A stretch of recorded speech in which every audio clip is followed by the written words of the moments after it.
भारतीय संस्कृति में व्रत और पर्व केवल धार्मिक कर्मकांड नहीं, बल्कि समाज और परिवार के जीवन में संस्कार, नैतिकता और प्रेम के सूत्र हैं। जितिया व्रत इसी श्रेणी का अनमोल व्रत है। ये पर्व माताएं अपने पुत्रों की दीर्घायु, स्वास्थ्य और समृद्धि के लिए करती हैं। भाद्रपद मास की कृष्ण पक्ष की अष्टमी को ये व्रत किया जाता है। इसे जीवित पुत्रिका व्रत भी कहा जाता है। इसका उद्देश्य केवल पुत्र की लंबी उम्र नहीं, बल्कि मातृत्व की शक्ति, त्याग और करुणा को प्रकट करना भी है। व्रत का उद्गम। जितिया व्रत का मूल प्राचीन काल से जुड़ा है। लोक कथाओं और पुराणों के अनुसार जब समाज में संतान की रक्षा सर्वोपरि थी, तब माताओं ने संकल्प लिया कि वे पुत्र की रक्षा के लिए कठिन तपस्या करेंगी। इस व्रत का संबंध राजा जीमूत वाहन की कथा से जुड़ा हुआ है। उन्होंने नागवंश की रक्षा के लिए अपने जीवन का बलिदान दिया। उनके इस त्याग और करुणा से प्रेरित होकर माताएं संतान की रक्षा के लिए ये व्रत करती हैं। नाम का अर्थ। जितिया शब्द जित से बना है, जिसका अर्थ है विजय प्राप्त करना। व्रत के माध्यम से माताएं अपने पुत्र को संकट और मृत्यु से विजय दिलाना चाहती हैं। इसे जीवित पुत्रिका भी कहा जाता है, अर्थात संतान को जीवित रखने वाला व्रत। धार्मिक और सामाजिक महत्व। धर्मशास्त्रों के अनुसार संतान की रक्षा माता का परम धर्म है। इस व्रत में माताएं निर्जल उपवास रखकर पुत्र की दीर्घायु और सुरक्षा के लिए भगवान से प्रार्थना करती हैं। सामाजिक दृष्टि से ये व्रत सामूहिक रूप से महिलाओं को जोड़ता है। गांव के तालाब या नदी किनारे सामूहिक पूजा और गीत गाए जाते हैं। मातृत्व का प्रतीक। जितिया व्रत मातृत्व, त्याग और करुणा का प्रतीक है। माताएं कठिन तपस्या करके पुत्र की रक्षा सुनिश्चित करती हैं। ये व्रत स्त्रियों के आत्मबल और समाज में उनके योगदान को दर्शाता है। लोकगीत और परंपरा। जितिया व्रत पर विशेष लोकगीत गाए जाते हैं। पुत्र की लंबी उम्र और स्वास्थ्य की कामना वाले गीत, जीमूत वाहन के बलिदान की कथा आधारित गीत, जिउतिया मैया की स्तुति। लोकगीत और कथा के मिश्रण से व्रत का वातावरण और भी हृदयस्पर्शी हो जाता है। अध्याय 2। राजा जीमूत वाहन की कथा। परिचय। प्राचीन काल में विदर्भ देश में शल्य वंश का एक धर्मनिष्ठ और वीर राजा था, जीमूत वाहन। बचपन से ही वो दयालु और न्यायप्रिय था। उसका जीवन केवल प्रजा की भलाई और धर्म पालन में व्यतीत होता था। नाग और गरुड़ का संघर्ष। पुराणों के अनुसार नागवंश और गरुड़ के बीच शत्रुता थी। हर दिन गरुड़ एक नाग को भक्ष्य बनाता। नागवंश के लोग भय और पीड़ा में जीते। नाग माता की शोक कथा। एक दिन जीमूत वाहन ने देखा कि एक नागिन अपने पुत्र की रक्षा के लिए विलाप कर रही थी। उसका पुत्र गरुड़ के भक्ष्य बनने वाला था। ये दृश्य देखकर राजा का हृदय करुणा से भर गया। जीमूत वाहन का त्याग। राजा ने संकल्प लिया कि वो स्वयं नाग को बचाने के लिए अपना जीवन बलिदान करेगा। उसने स्वयं को लाल वस्त्र में लपेटकर गरुड़ के सामने प्रस्तुत किया। गरुड़ ने जब उसे पकड़ लिया, राजा ने प्रतिरोध नहीं किया। उसकी निस्वार्थ भावना देखकर गरुड़ आश्चर्यचकित हुआ। गरुड़ का परिवर्तन। गरुड़ ने पूछा, तुम कौन हो जो भय के बिना स्वयं को बलिदान करने आए हो? राजा ने सत्य बताया और कहा, मैं मानव हूँ, परंतु मैं इस नागपुत्र की रक्षा के लिए अपने जीवन का त्याग करना चाहता हूँ।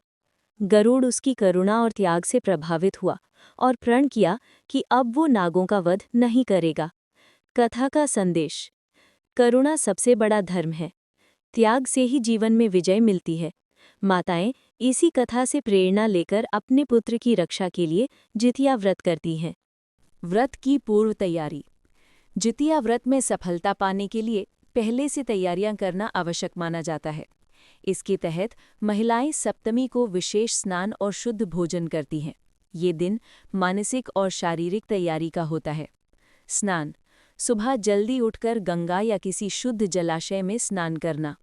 शुद्ध भोजन। सात्विक भोजन जैसे हल्का भात, कद्दू या फल। मन की शुद्धि। परिवार और बच्चों के कल्याण की भावना से संकल्प लेना। अष्टमी का व्रत। अष्टमी को व्रती माताएं निर्जल उपवास रखती हैं। दिन भर पानी और भोजन से परहेज करना आवश्यक होता है। सुबह स्नान करके शुद्ध कपड़े पहनना। हाथ में दूब, दीपक और पूजा सामग्री लेकर व्रत स्थल पर जाना। पूजा स्थल पर माता जीमूत वाहन की प्रतिमा स्थापित करती हैं। पूजा सामग्री: दूब घास जो पवित्रता का प्रतीक है, लाल कपड़े और फल, दीपक और धूप, मिट्टी से बनी जीमूत वाहन या नाग प्रतिमा। पूजा विधि: स्नान और शुद्धिकरण, नदी या तालाब में स्नान करना, कथा श्रवण, जीमूत वाहन और नाग कथा सुनना। संकल्प: पुत्र की लंबी आयु और सुरक्षा हेतु संकल्प लेना। पूजा और आराधना: प्रतिमा के सामने दीपक जलाना, फूल अर्पित करना। भजन और लोकगीत: ज्योतिया मैया के गीत गाकर व्रत को पवित्र बनाना। नवमी का पारण: नवमी को ब्राह्मण और बच्चों को भोजन कराना, पारण करने के बाद स्वयं भोजन ग्रहण करना। ये दिन व्रत का अंतिम और शुभ दिन माना जाता है। व्रत का आध्यात्मिक महत्व: पुत्र की रक्षा और दीर्घायु की कामना। मातृत्व और त्याग का प्रतीक: जीवन के हर संकट में पुत्र की सफलता सुनिश्चित करने का उपाय। लोक परंपरा और सांस्कृतिक प्रभाव: क्षेत्रीय मान्यता: जितिया व्रत का प्रचलन मुख्य रूप से निम्नलिखित क्षेत्रों में है। बिहार, यहाँ इसे ज्यूंतिया कहा जाता है। गांव और कस्बों में सामूहिक रूप से मनाया जाता है। झारखंड, आदिवासी समाज में भी ये व्रत लोकप्रिय है। पूर्वी उत्तर प्रदेश, गोरखपुर, देवरिया और बलिया क्षेत्र में बड़े उत्साह से मनाया जाता है। नेपाल, तराई क्षेत्रों में माताएं पुत्र की लंबी आयु के लिए यह व्रत करती हैं। लोक गीत और कथाएं: व्रत के दिन महिलाएं विशेष गीत गाती हैं। संतान की लंबी उम्र के लिए गीत जैसे बेटा हमारे दीर्घायु हो, सुख समृद्धि का जीवन पाओ। कथा आधारित गीत: जीमूत वाहन के बलिदान और करुणा पर आधारित गीत। स्थानीय देवी देवता की स्तुति जैसे ज्योतिया मैया की महिमा गाने वाले गीत। इन गीतों और कथाओं से व्रत का वातावरण भक्तिपूर्ण और उत्साहपूर्ण बन जाता है। सामाजिक और सांस्कृतिक प्रभाव: गांव में महिलाएं तालाब या नदी किनारे सामूहिक पूजा करती हैं। सामूहिक गीत और कथा श्रवण से स्त्रियों में भाईचारा और एकता का विकास होता है। ये व्रत केवल परिवार तक सीमित नहीं रहता, बल्कि समाज के सांस्कृतिक जीवन का हिस्सा बन जाता है। व्रत और मातृत्व का प्रतीक: जितिया व्रत मातृत्व की शक्ति और त्याग का अद्भुत उदाहरण है। माताएं अपने पुत्र के लिए कठिन तपस्या करती हैं। ये व्रत पुत्र की दीर्घायु, स्वास्थ्य और सफलता का प्रतीक बन गया है। आधुनिक समाज में प्रभाव: शहरी और ग्रामीण दोनों क्षेत्रों में व्रत का महत्व कम नहीं हुआ है। ये व्रत मातृत्व, करुणा और पारिवारिक मूल्यों के संरक्षण का साधन बन गया है। सामाजिक मेलजोल और सामूहिक संस्कृति को बढ़ावा देता है।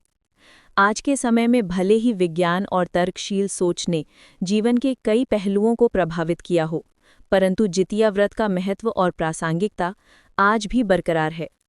ये व्रत केवल धार्मिक कर्मकांड नहीं, बल्कि मातृत्व और परिवार के प्रति निष्ठा का प्रतीक बन गया है। संतान की रक्षा: आधुनिक माता-पिता अब भी अपने बच्चों की सुरक्षा, स्वास्थ्य और मानसिक विकास के लिए सतत प्रयास करते हैं। जितिया व्रत इस भावना का प्रतीक बन गया है। सांस्कृतिक शिक्षा: व्रत और कथा के माध्यम से बच्चों और युवाओं को भारतीय संस्कृति, त्याग और करुणा की शिक्षा मिलती है। सामाजिक समरसता: गांव और शहरों में सामूहिक पूजा और लोकगीत व्रत को केवल पारिवारिक नहीं, बल्कि सामाजिक कार्यक्रम में बदल देते हैं। मातृत्व और त्याग का प्रतीक: जितिया व्रत माताओं की निस्वार्थ भावना और त्याग का जीवंत उदाहरण है। ये व्रत ये सिखाता है कि संतान की सुरक्षा और भलाई के लिए माता किसी भी कठिनाई से नहीं डरती। त्याग और तपस्या से जीवन में संकटों पर विजय प्राप्त होती है। मातृत्व केवल जन्म देने तक सीमित नहीं है, ये संतान के जीवन की सफलता और सुरक्षा तक जारी रहती है। सामाजिक और सांस्कृतिक महत्व: जितिया व्रत का प्रभाव केवल पारिवारिक जीवन तक सीमित नहीं है, ये व्रत समाज में भी कई महत्वपूर्ण संदेश देता है। सामूहिक पूजा और लोकगीत समाज में भाईचारा और एकता बढ़ाते हैं।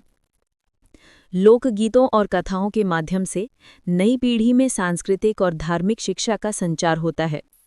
व्रत माताओं को मानसिक और आध्यात्मिक शक्ति प्रदान करता है।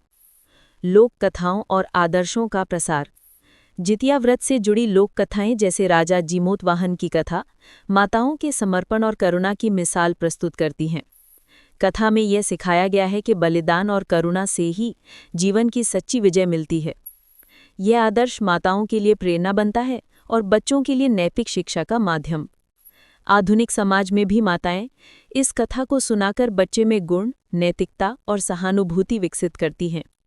निष्कर्ष: जितिया व्रत केवल एक धार्मिक परंपरा नहीं है, ये मातृत्व, करुणा और त्याग का उत्सव है। ये व्रत माताओं की निस्वार्थ भावना और पुत्र के प्रति अटूट प्रेम का प्रतीक है। इसमें जीमूत वाहन की कथा और नाग गरुड़ के प्रसंगों के माध्यम से ये संदेश मिलता है कि बलिदान और करुणा से ही जीवन की सच्ची विजय प्राप्त होती है। आधुनिक समय में भी ये व्रत परिवार और समाज को जोड़ने, सांस्कृतिक मूल्यों को बनाए रखने और मातृत्व के महत्व को प्रदर्शित करने का सर्वोत्तम साधन है। अंत में जितिया व्रत हमें ये सिखाता है कि सच्चा प्रेम और त्याग केवल माताओं में नहीं, बल्कि हर उस व्यक्ति में होता है जो अपने प्रियजन की भलाई के लिए कठिनाइयों का सामना करता है।